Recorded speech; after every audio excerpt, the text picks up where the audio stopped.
siccome la sua sorella era compagna di scuola della mia nonna a Sassari, lui diceva che eravamo parenti. Sì, è una cosa abituale. Però dicevo, ho voluto introdurre in mi qualche presentava modo... come ecco mio nipote. No, lo ricordo quelle cose, Enrico è un bravo ragazzo. Ma a parte questo, volevo introdurre proprio Torres, diciamo per farla parlare di aziende sarde e della cronaca. Noi abbiamo grossi problemi, un dibattito che stiamo cercando di condurre e di promuovere su quello che deve essere il futuro della Sardegna e su quello che è stato il recente passato industriale della Sardegna e su quelli che sono i problemi ambientali della Sardegna, anche riguardo alla presenza di industrie pesanti che hanno dato lavoro, che hanno creato sviluppo, che hanno creato un indotto che ha consentito alla Sardegna di uscire da un'arretratezza, ma che oggi si devono rinnovare, della presenza delle quali oggi credo si debba parlare. Ecco, a Porto Torres si parla in questi giorni dell'arresto dei vertici dell'E.ON, l'azienda tedesca che rilevò l'Endesa, che a sua volta rilevò la centrale dell'Enel, perché ci sono problemi ambientali evidentissimi e questi signori avrebbero, secondo le ipotesi della magistratura, scientemente nascosto i problemi ambientali, parlando allegramente del fatto che le falde acquifere fossero inquinate, che tutto il resto fosse inquinato, e speriamo che non se ne accorga nessuno. Allora, questo è un tema dal quale nessuno può scappare, nessuno che abbia avuto responsabilità di governo recenti come le ha avute lei, e sono andato a trovarmi gli articoli dell'epoca. Si occupò anche il suo governo della questione E.ON quando loro volevano andare via, quando volevano proroghe, quando volevano, ma il carbone lo usiamo, no, l'olio combustibile, sono tante cose. Mi è sembrato di capire che mai, tutte le volte che è stato affrontato questo problema, la questione ambientale sia stata veramente messa al centro della vicenda. Ecco, quale parte può avere nel futuro dell'Italia, nel futuro della Sardegna, nel futuro di una politica moderna, ripensare l'industria anche in funzione ambientale e anche e soprattutto dell'invasività che ha avuto e che ha nei confronti di un territorio debole infrastrutturalmente come la Sardegna? Ma sa, su questo fa proprio parte di quel ragionamento sulle regole che dicevo prima.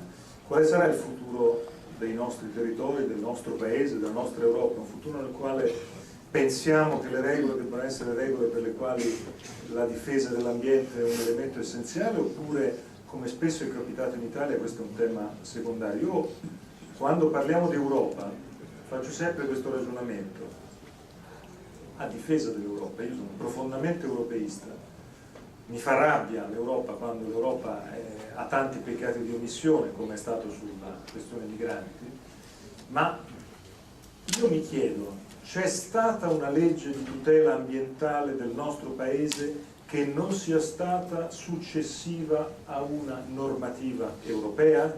Cioè, c'è stata mai un'iniziativa autonoma nostra a fare qualche cosa che dipendesse dall'ambiente, che non fosse semplicemente perché ci siamo vincolati a stare in Europa, le regole migliori sono quelle che sono venute dall'Europa e noi alla fine le abbiamo dovute, sempre con ritardi, infrazioni, applicare? Allora, qui sta il tema essenziale. Io sono uno di quelli che difende e che ha sempre difeso questa caratteristica e questa nostra peculiarità, perché è la peculiarità che ci rende diversi dal resto del mondo.